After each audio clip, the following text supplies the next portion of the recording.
Taafeather, my Inklings! Today, I am going to be reading the first book in my first series, which is A Quest of Magic from the Little Witches series. I have left a link below if you would like to purchase a copy for yourself. I have print and ebook available on all the stores, and you can choose which store you like to purchase from. Now, with that out of the way, let's get reading. Okay, just a note before I begin. I'm going to be reading on my laptop because I don't have any physical copies of my books since I've updated them in October of last year, so we're just going to go with this. Okay. A Quest of Magic, Little Witches Book 1 by Emmie. Dedicated to my Pep, who always believed in magic. Chapter 1. 8-year-old Lila Teafeather fidgeted at her new third-grade desk at Butterpond Elementary. Her purple hair was pulled into its usual bun, and her legs swung in time to the beat of Miss Kettle's speech. Miss Kettle was finishing her welcome back speech on orientation night, but Lila wanted it to be over already. She didn't care less about how to line up to leave. She wanted to go play in the last rays of summer before she returned to learn more magic, more history, and her least favorite, more math. Lila's new teacher, Miss Kettle, seemed nice. She smiled often and answered questions with grace. Her long brown hair was pulled into a ballerina bun, just like Lila's. She wore a long black skirt and a twinkling sweater made of stars. Lila liked Miss Kettle, but man, could she talk. Lila's mom put a hand on her swinging knee, pulling Lila from her thoughts. "Hold still, sweetie. This is important," her mom whispered, not taking her eyes from the still talking Miss Kettle. Lila stopped swinging her leg and instead began silently thrumming her fingers on her other knee, the one her mom couldn't see. "Now, where are the little witches and wizards in the room?" Miss Kettle asked. Lila perked up and raised her hand, as did about 10 other boys and girls. Miss Kettle nodded, smiling. "One morning this week, you will wake up and see a colored line, like a rope. Only you will be able to see it. This is your guide to your familiar. You will follow it and find your familiar on the other end.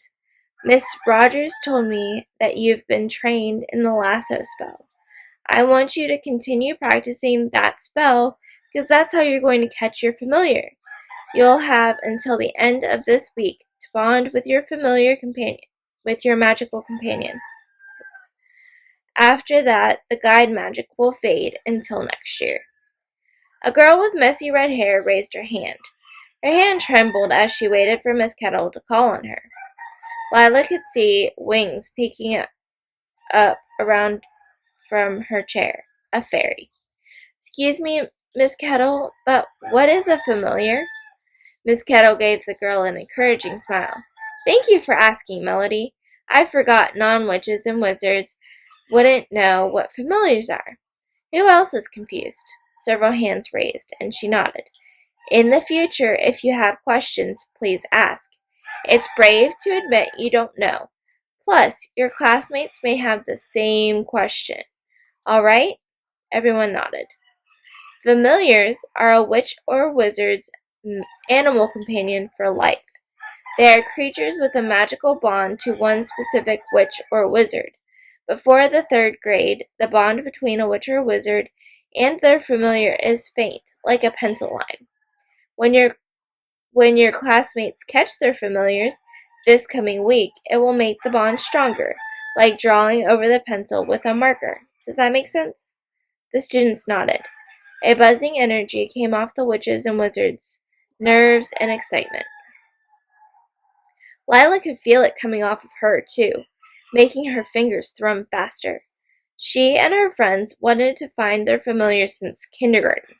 They were first told about familiars then and what they meant. A witch or wizard growing close to becoming close to coming into their full powers. Every witch and wizard had a familiar. Every witch and wizard below 3rd grade looked forward to their quest of magic. Please don't forget that you must have an older sibling or an adult with you on your familiar quest. We don't want you getting lost and not coming to your first day of class now, do we? Miss Kettle chuckled. Some of the parents joined her. Blake Hornsby, a small boy with glasses, sat at the desk next to Lila's. He raised his hand, his face turning a deep red color. He was one of the wizards in the class. Yes, Mr. Hornsby? Miss Kettle called. What happens if we don't find our familiar by the end of next week? Or what if we don't see a colored rope? He asked in a tentative voice. Miss Kettle smiled with a genuine kindness, putting Lila's worries to ease.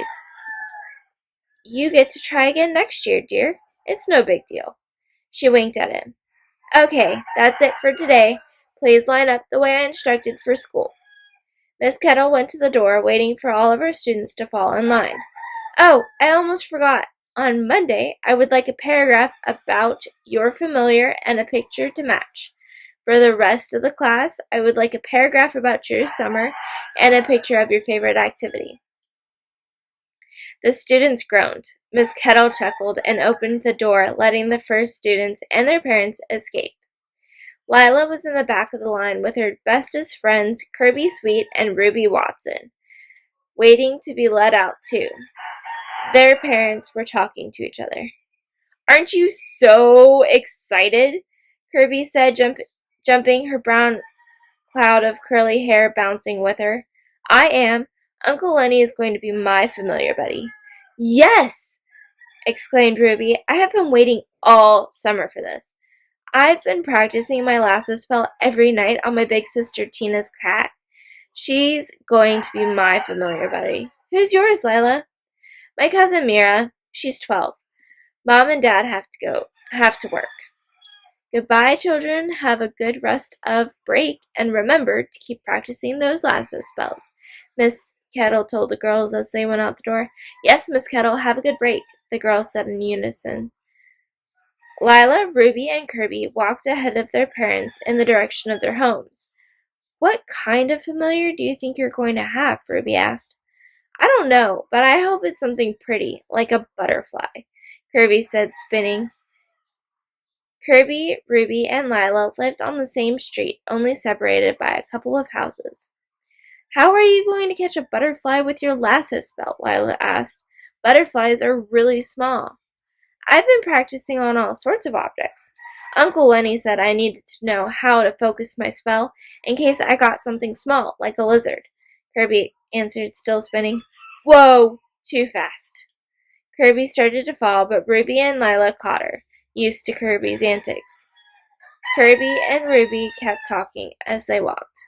Lila stayed quiet, sucked back into her thoughts. Lila hadn't practiced her lasso spell on small things or big things. She had practiced on cat-sized objects, and even those practices were not their best. Sometimes she could cast the spell and capture the object she wanted, but sometimes the spell didn't work at all. Then other times, she caught the wrong thing. One time, instead of the toaster, she caught her mom's favorite face and smashed it. It was an accident, and her mom hadn't been mad, but Lila cried anyway. She refused to practice inside now, afraid that she would break some other favorite item. Thoughts spun through Lila's head as they walked. What if she couldn't get the spell to work? What if she didn't see the colored rope? What if she had to wait a whole year to try again? Miss Kettle said it was no big deal, but Lila knew better. The other students would laugh and say mean things. Lila stuck out her chin and decided she would find her familiar this week. There was no option.